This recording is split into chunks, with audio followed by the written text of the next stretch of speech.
Renni Rucci talks about the loss of her mother and supporting fiance Foogiano. Yeah, like, it's just different. Like, it's just, I feel something that I have never felt before. It's a different kind of hurt. It's a different kind of lost feeling. It's a different kind of anger. It's just a different kind of everything.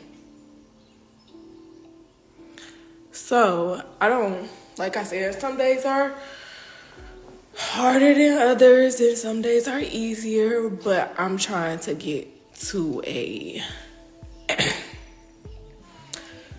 new kind of normal, like whatever that may be. I don't really know. You like my ponytail, Bam?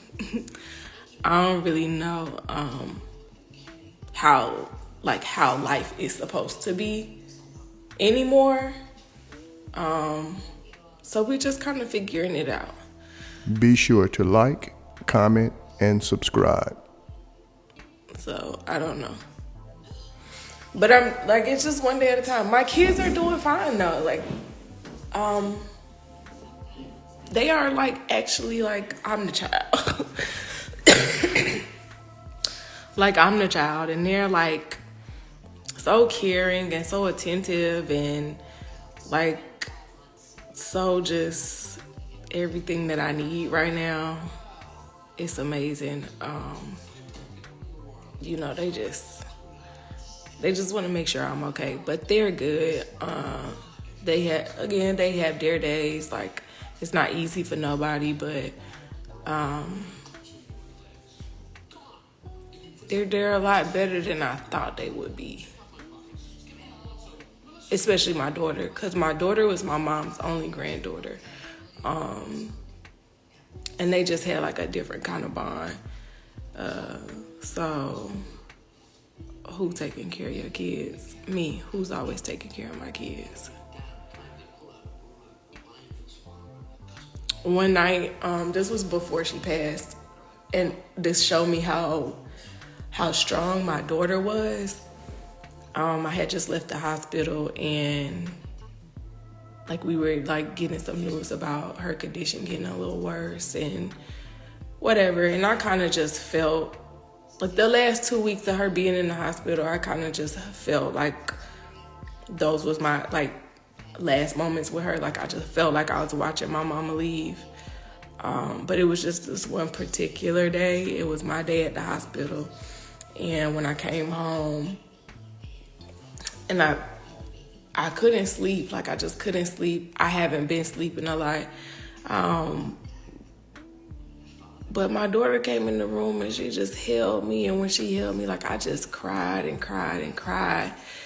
And I was like, my daughter was really holding me while I was like crying, like hysterically. Like, and I just kept saying, I want my mama. I want my mama. And she hadn't even passed yet. Like, she just was, but that just showed me how strong my daughter was. She didn't cry, not one time. She just held me, and she just kept telling me like everything was gonna be okay. Like, she was like, let it out. And for my 11-year-old to tell me it's okay to not be okay, and she's like holding me and comforting me, that just showed me like how much strength she has. Like, I got some really amazing, strong kids.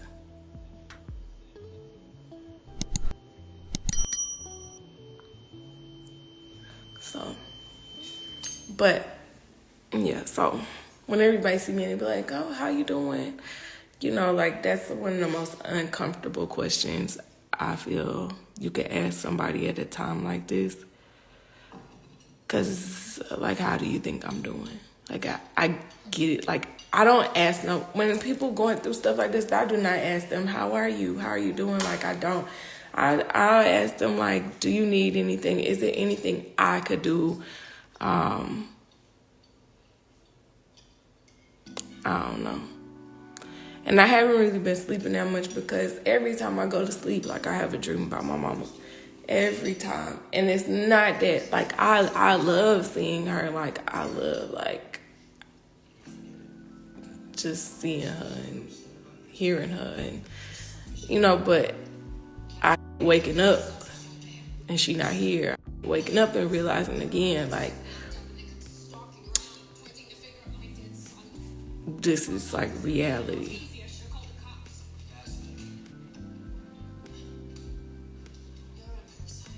So yeah, and to back to what like I was talking about, you know, like, it's just really sad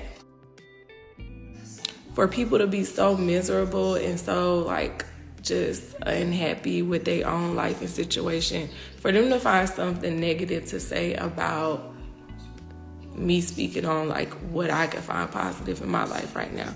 So for me to say, like, you know, my man, like, he don't just talk, like his actions match his words and blah, blah, blah. Like, that's facts and that's the truth. And just because somebody is away doesn't make it no different, because when he was home, he was doing the same things. It was never like no empty words.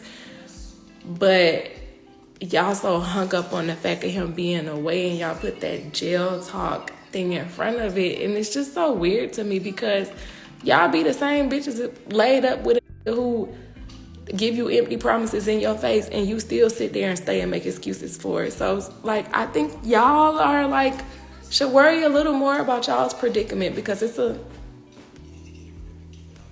not panning out, sis. It's really not. I mean, I would honestly like what's better about a sitting in your face? And first of all, my nigga ain't y'all. That's just what it is. Like, my nigga is not y'all nigga. Like I said, he gonna step behind me, about me, for me, any of that. Like, and he been that way since day one. Like, that's just what it is.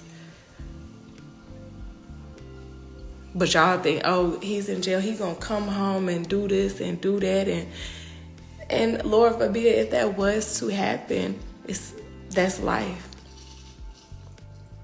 That's life. Everything don't work out how you think it's gonna work out all the time. But whatever's supposed to happen, gonna happen. Ain't nothing ever an embarrassment, because I'm a true person, and I'm going to love and treat somebody regardless of whatever they going through, the same way I would want them to love and treat me. If something was to happen for me, I want him to ride with me too. So I'm going to love him and treat him the same way that I would want him to do me. But y'all don't know nothing about that, because first of all, obviously a nigga ain't never even looked at y'all and felt like he needed to give you that much effort to be a good man to you. So y'all don't, we not living the same life, sis.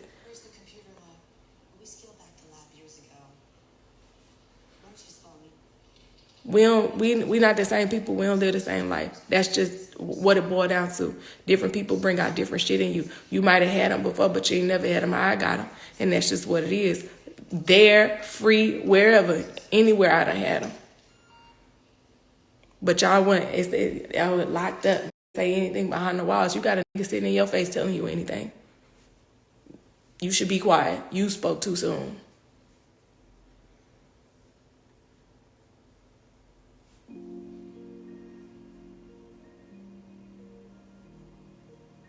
That's embarrassing. Why y'all want to talk about embarrassment? That's embarrassing.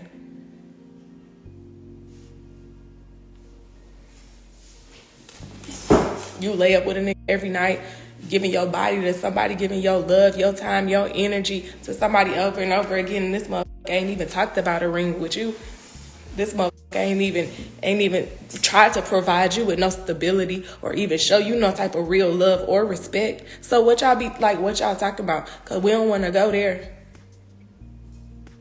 We don't want to go there. Ain't nobody perfect. No, nobody's perfect. But y'all gonna get up off my. That's what y'all gonna do.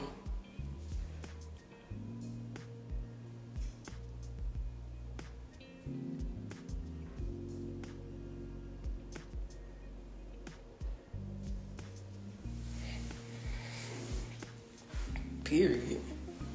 I'm so tired of that jail talk. Like, y'all still like, what's not clicking, Steven? It's not talk when they doing. Oh, he gonna come home and it's gonna be something different. And if it is, then that's his loss. But that was what was supposed to happen. There's nothing embarrassing about it. One day you gonna wake up and realize you done wasted enough time and energy in your situation with that nigga looking dead in your face, and you gonna walk away. But that's the difference. Like, you wake up to that every day and put up with that bullshit in your face.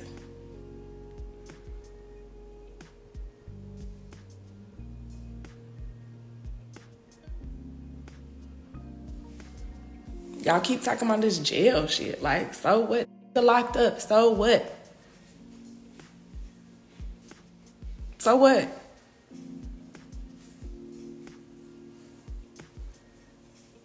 That nigga locked up and still make sure I got what I need. My kids have what they need. He make sure I ain't lacking no love, no nothing that I need, nothing. He's been there for me through everything that I've been going through as much as he possibly can. He do any and everything he can do to think, he can think of to do to keep a smile on my face or even just to make my day a little better than it might have been. Now let me ask you what your man did for you today besides maybe fuck you last night and not answer a couple of your phone calls. Do you know where he at? Do you feel secure with him? So stop speaking on mine. Okay?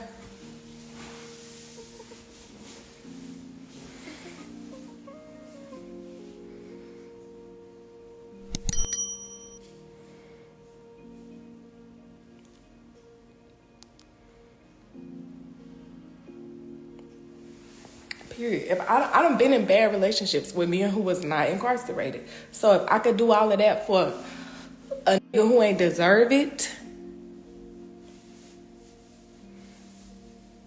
just because he was walking around free. All right. But I'm going to let y'all pop y'all shit.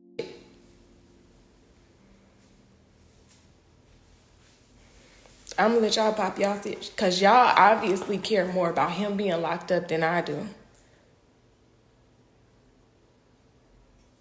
Like, it obviously just bothers y'all so much more. Like, I just don't understand it. Y'all would rather be with a free getting drugged and then clown a bitch for staying with a good because he locked up. Y'all need to sit down and talk to somebody.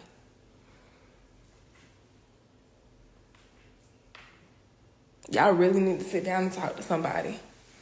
For real.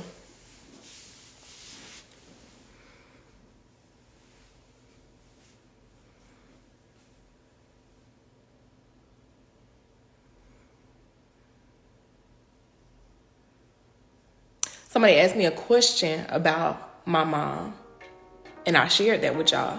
I did not come on live to talk about my mom. I came on live to talk about my man. That's what I came on live to talk about. And if you don't like what I'm talking about, you can get off the live.